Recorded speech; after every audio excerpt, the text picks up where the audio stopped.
Hello mga palangga, kumusta mos ang lahat-lahat? Kayo ba ay nasa mabuting kalagayan dyan? Ako ngayon napakarami naming tinapay dito sa bahay. Kasi nga, bili ng bili naman itong isa dito, wala namang kumakain. So, itong isang supot ay para sa mga ducks. Papakainin ko sila mamaya. Pero yung piraso-pirasuin ko na dito. Kasi pag doon ko pa pipirasuhin sa lagun, tinutuka-tukanan nila yung aking pantalon kasi nagmamadali sila. So dito pa lang sa bahay ay ayan, ipira-piraso ko na sila at kailangan natin ng medyo paliitin ng konti kasi para hindi naman bilaukan yung mga pato. Malapit na silang lumipad. So wala nang tatay doon na kaargyo ko sa sa pagpapakain ng mga pato. Ng mga ducks na yan kasi malalaki na yan yung mga pato na yan. Kailangan nilang kumain ng marami, 'di ba? Para magiging strong more ang kanilang mga wings tapos ang kanilang body para makalipad sila sa pupuntahan nila.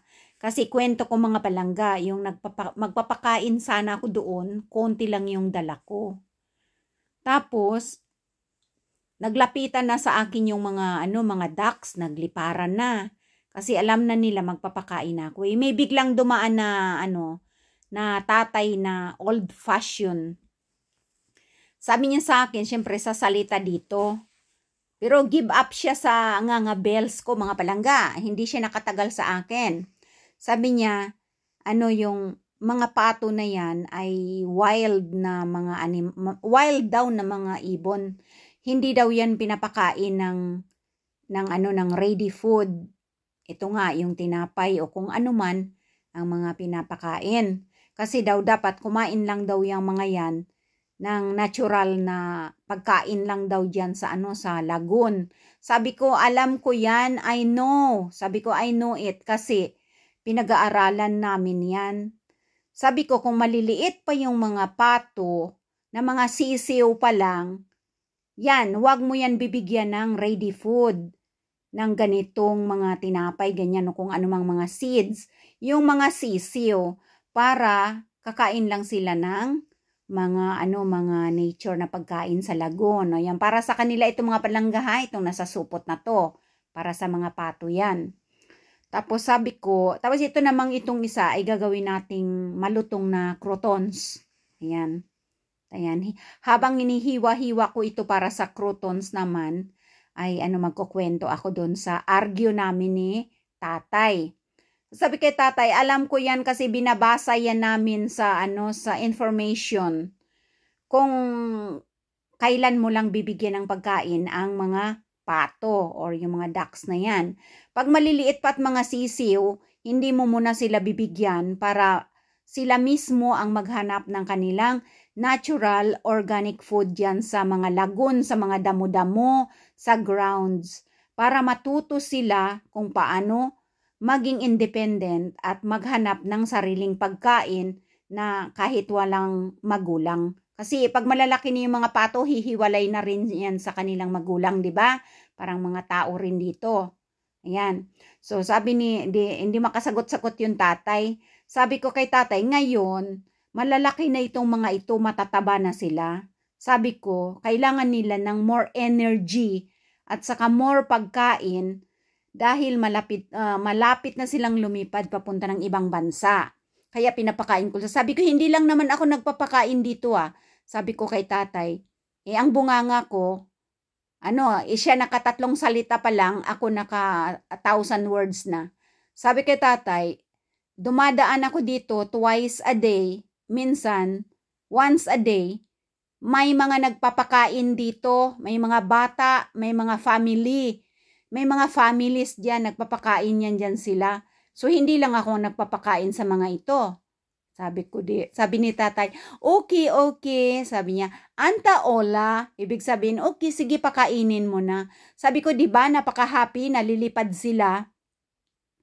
sa ibang bansa na masigla sila, tapos malakas ang pakpak nila. Tapos sabi ko, hindi sila mahuhulog sa lupa para kakainin sila ng mga wild animals na kumakain ng karne. So sabi ko, kung gusto mong magpakain din, magdala ka rin ng pagkain. Hayaan mo ako na pakainin ko yan sila dito kasi marami kami laging pagkain sa bahay. Tapos umalis na yung tatay sa, okay. Kung sa atin pa sa Tagalog, sige pakainin mo na, wala akong magagawa dyan. Sabi niya, happy daw ang mga ibon, no? Sabi ko, sige. Tapos sabi ko, adios, goodbye. Yan. Kaya, minsan, yung, kailangan mo ring sumagot-sagot sa katuwiran ka. Kasi malalaki na yung mga pato, hindi na mga sisiw. Sabi ko kay tatay, basahin mo yan sa sa information, sa book ng nature. Nakasulat yan doon na kapag sisiw, hindi mo pa kakainin kasi para matuto sila. Oh. Alis si tatay, give up siya mga palangga, ako pa bunganga ko, di ba? O ayan, so na-prepare na natin itong lagyan natin ng paprika, paminta, tapos asin, at saka garlic powder. Yan, para may lasa ang ating croutons. Ayan, tawagin dito krotongki. So lagyan natin mga palangga ng paprika na ngayon, at lalagyan natin yan ng olive oil. Tapos mabilis lang ito sa oven. I-preheat mo na kaagad yung oven sa 250 para para mainit na siya pag ilagay natin. Wala pang 3 minutos. Na ito, malutong na. Ay, olive oil. Kasi ganito ang ginagawa namin sa restaurant nung naging supervisor, manager na lahat sa akin.